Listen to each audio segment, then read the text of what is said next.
We've now had the Mega Squirt on the Calypso clone for about 5 days or so. And just to give you guys a little bit of an update, we are still tuning, but it's going pretty good. Can't complain. I'm enjoying this process. Although I do think we have an issue with the engine on this car. It's just seems to, it rattles whenever you start it up. After it sits for a while, I think the cam bearings and main bearings and all are just a little worn. And I did put a high volume oil pump in it, so I think that's kind of saving it right now. Essentially, it's still got decent oil pressure, but it should have more oil pressure than what it does. Either way, that's not an issue, guys.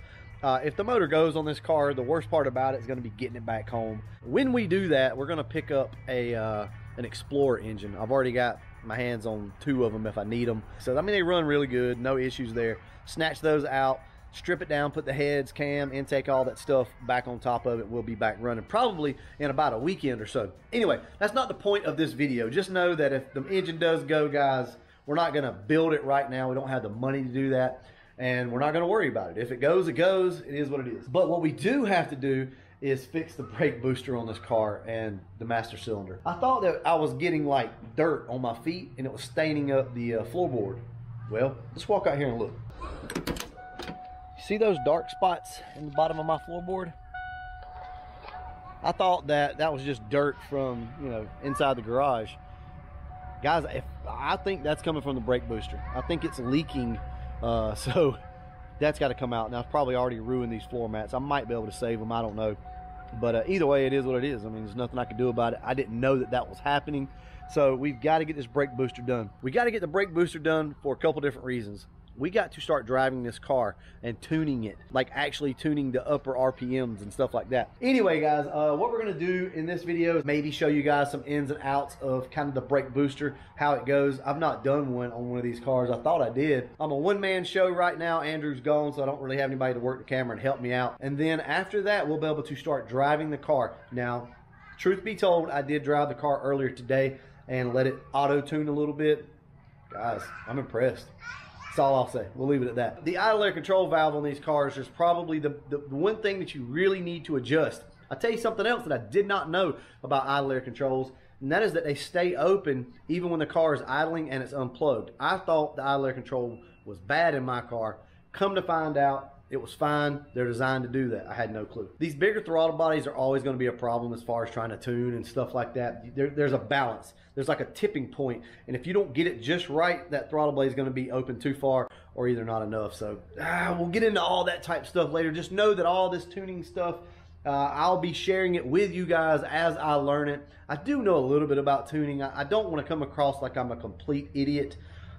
Basic tuning.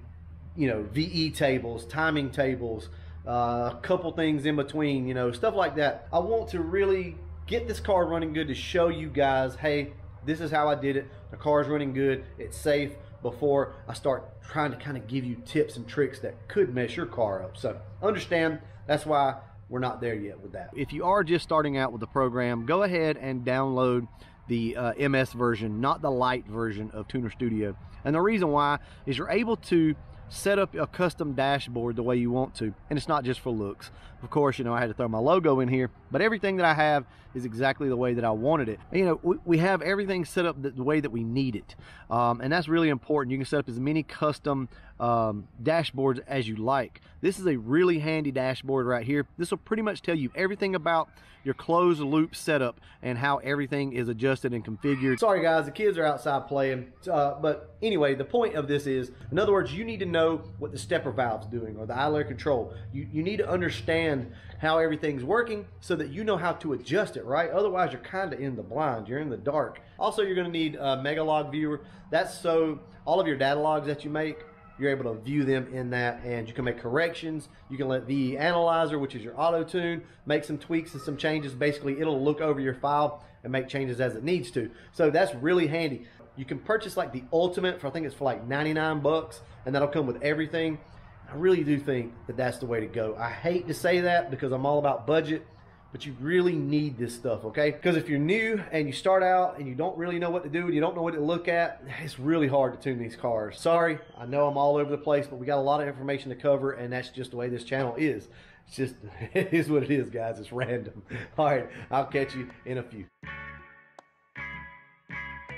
What we'll do now is talk about kind of what I had to do to get everything out. I do want to mention one thing though. If you're going to be doing this job, you really need something like some Deepcrete, WD-40, any type of lubricant to spray on the brake lines that go over into your master cylinder, because I snapped one of mine. Luckily, it was a short one that comes out of the bottom and goes right over here to the passenger side wheel. So it wasn't really that big of a deal, but what happens is it gets rusty in there, right? It gets corroded, and you're not able to really turn the nut without it wanting to turn the line. Well, these lines don't turn, obviously. As you guys can see right here, it just snapped off. So it is what it is, no big deal. Basically already got the line out. So I'm gonna go out here to the donor car and take that one off. It should be a quick, simple fix, but it does suck nonetheless, right?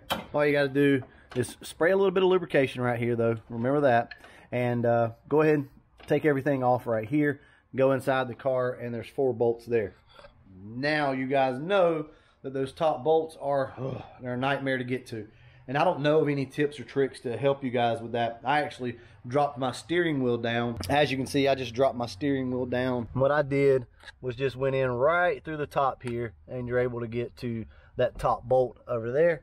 And then I just got a wrench to get to the top bolt on this side. And that's really it. Not a lot to it. It's a pretty easy job for the most part. It's just, you know, you got to dedicate some time to it. You can't be in a rush. You're going to get brake fluid probably all over everything under the hood, so make sure that you rinse that off as soon as you're done with everything. Wipe it down. It should be good. Also, remember, more than likely, you're going to have brake fluid on your hands. That means don't touch your paint, because it will get you paint. So what I'm going to do now is go back to the donor car. I'm not going to take you guys back there. It's dark. And I'm going to get that brake line off, come up here, and start reassembling everything. Pretty simple. I'll be back with you guys in just a minute.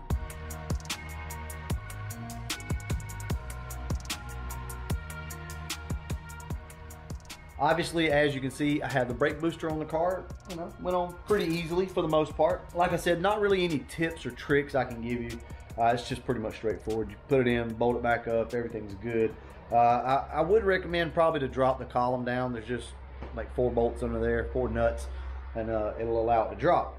But I did take the car down the road tonight. We have brakes now, guys. We got really good brakes. This is the first time this car has had brakes. There again, I didn't take the camera. You know, it's dark. I don't really want to get into filming and stuff like that right this second. Everything's still new to me, and I really had to focus on, you know, air-fuel ratio and all this type stuff. It's got more power right now than it's ever had. I did bump the timing up a little bit.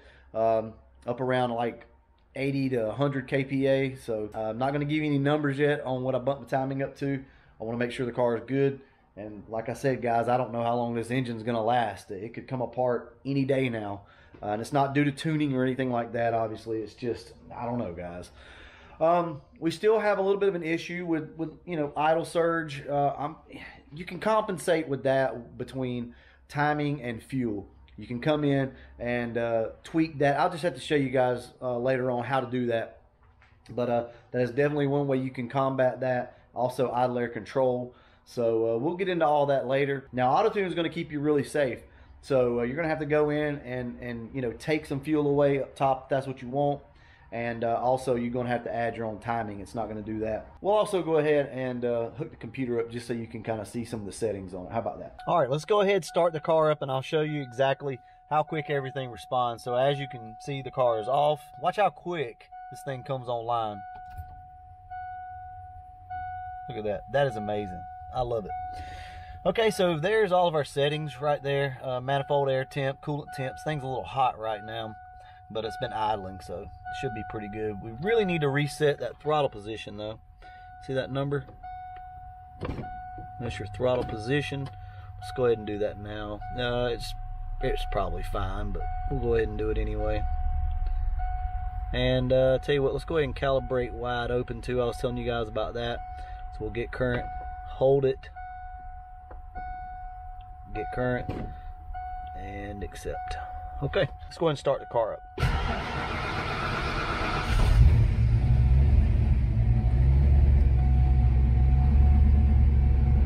And as you can see, I have the idle air control set pretty high. It's set on a timer. So as you can see, it starts to fall. RPMs start to come down to my target RPMs. And then you'll notice whenever I give it throttle, the idle air control will catch it.